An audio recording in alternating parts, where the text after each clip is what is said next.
Hello guys, welcome back.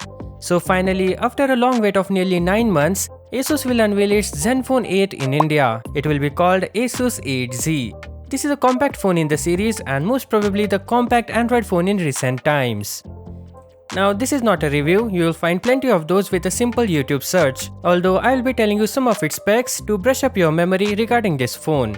With that said, let's get straight to the launch date and some of its strengths and weaknesses. So the launch is scheduled for February 28th at 12 PM local time. By the way, they haven't told anything regarding other phones in the series, so we are not sure whether we will be seeing the larger specialty version with flip-up cameras. Anyways, let's talk about the phone that we are sure will launch, the Asus 8Z.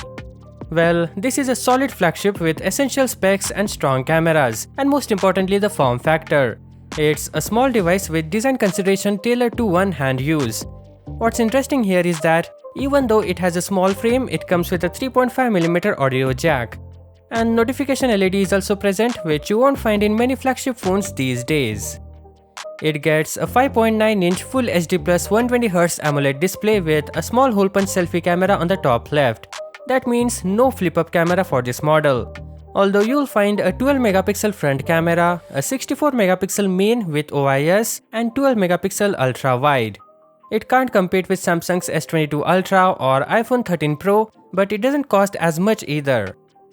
The battery life will take a hit because of the small form factor and 120Hz panel, which is one of its weaknesses. Fortunately, charging is relatively quick as it takes just under an hour to get to full.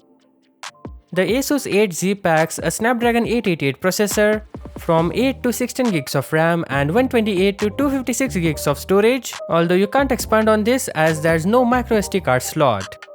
As for software, it's a mystery right now. When it was launched in other markets, it got Android 11, but maybe it will come pre-installed with Android 12 when it's launched in India. So overall, this phone has a perfect balanced specs and features, but it will all boil down to the pricing, and we have no idea what Asus plans to do.